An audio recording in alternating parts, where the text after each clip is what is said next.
Hey everybody, Shav Nobody Else's Auto. Tonight we got some more fun new inventory to check out. I believe this is like a 1964 International. And speaking of new inventory, you guys are definitely going to want to click that subscribe button because we've got a lot of cool stuff coming up and you don't want to miss any of it.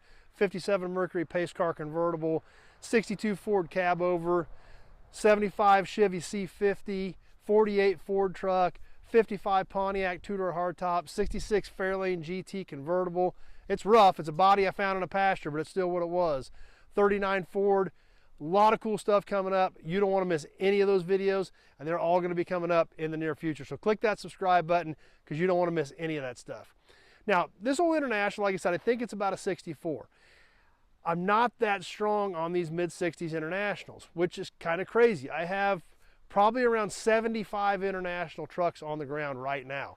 However, the bulk of that is late 20s, 6-speed special stuff up to late 50s. The 60s and 70s International stuff, I just really don't have much of it, hardly at all. In fact, in this body style, the only thing I had prior to buying this pickup recently was one cab, one Scout, and one Travelall. That was it. So this era of International, I'm really, really rusty on. I just have not had a lot of them, haven't had a lot of experience with them. So as always, just like I always tell you guys, I'm always looking to fill those holes. What do I not have here? What can I get in here to fill those holes in inventory so I have stuff here that can help people out with their projects? Well, when this one popped up, pretty cool truck, 4-wheel drive, pretty much all there. Thought it was definitely worth adding to inventory. So the other thing you're going to notice is where I've got this truck sitting is actually in a section that I am building in the yard for Internationals.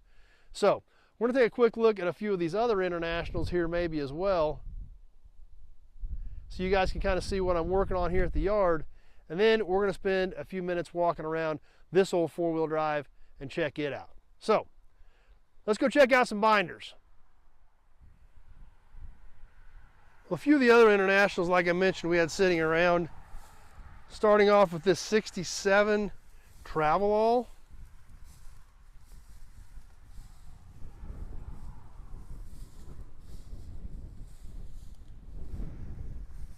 And we're going to work our way over to this other group. Now, like I mentioned, I've been working on setting up groups of cars, getting all these old Fords here in one group,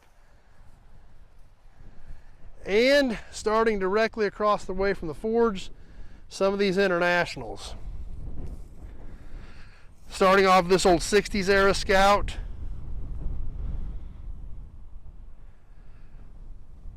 Late 70s Scout Traveler.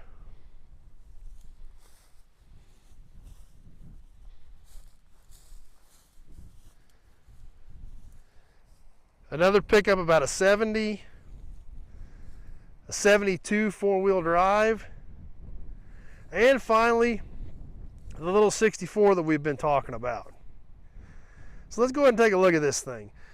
Pretty much all here, missing a few small bits and pieces, but overall this truck's still pretty much intact and a lot left of it. Nose all still here. It really doesn't look too terribly bad considering its age. The bumper's seen better days, but the rest of the front end doesn't look too terrible. If we come over here, we can see it's a 1200 series, so this would be a 3/4 ton. And like we mentioned, it is 4-wheel drive. And it still has the IH locking hubs, which is kind of cool.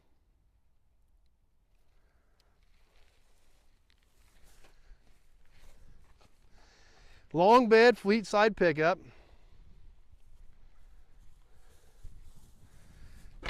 Inside, pretty much all here. The dash cluster is out of it, but it actually did come with it. So we do have the dash cluster. Just been sitting for a long time, aged, weathered, had a few rodents in it. Seats here, dash is here. Still got the IH horn button in it even.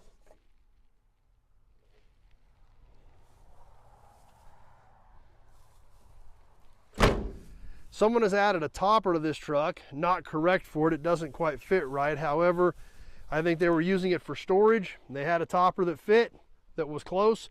We can see it doesn't come all the way to the back of the bed, but it made for good extra storage. So I got a pretty good feeling that's why this topper was added to the back of this International. Does still have the tailgate here, but it's banged up a little bit. These were kind of an interesting bed design. These had a big end cap on the back of them that held the tail lights, and this thing was pretty good size. Ford used a similar design in this era, but a lot of end cap to the back of this bed. And not only a big end cap, but it made for a narrower tailgate, which is kind of interesting. Does have the International letter stamped in it. But when you look at how far over this bed cap goes from the bedside, you know, it's a good 6, maybe 8 inches across there. You take that off both sides, and that actually narrows your gate up quite a bit. Now, this truck was used for some other things in life. As we look at the rear bumper, had these big pivot points on it. I don't know if this was set up for gin poles or something, or what they had hooked to this truck at some point in its life. It does have a big heavy-duty rear step bumper and some interesting additions to it. Just not sure what they were for. So we come around to the other side, kind of more of the same.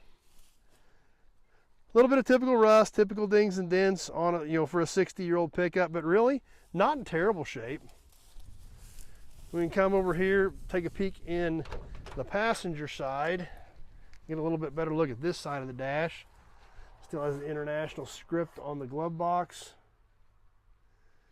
Radio delete, not uncommon at all in these trucks back in the day to not have a radio.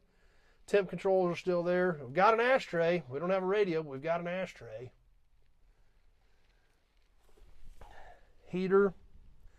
So pretty much all still there. We've got the dash cluster inside since it came with it.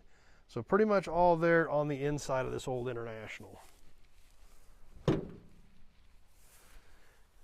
Once again, still has the original International hubs on the passenger side as well. And a pretty unique looking front end on these old binders.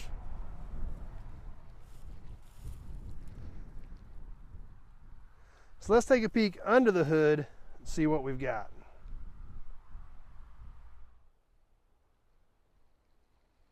Under the hood of this old binder, other than the radiator, pretty much all here. Somebody got the radiator out of it, possibly for another truck at one point in time. Capped off the upper hose with an old Coke can, and probably stuck the radiator in another truck. But like I said, pretty much all here. Even the old school low maintenance Motorcraft battery still in here. International V8, and these actually did have valve covers that actually had International stamped in them, which is pretty cool. These are a pretty good looking valve cover. Painted bright red with the International script stamped right in them. Obviously no power brakes or any fancy sort of accessories on these. That's one thing Internationals were known for. They were workhorses, they were work trucks. That's what they were built for. They were very good at it. That was their reputation, and they weren't worried about a lot of frou-frou options to make them fancy like we see today on pickups. Internationals were well known for getting the job done. That's what they were built for, that's what they were designed for, and that's what they did very well. Oil filler neck snakes right up here on the top, even says oil right on it. So pretty much about what you would expect. Pretty Spartan as far as options, but an old V8 International workhorse to get the job done.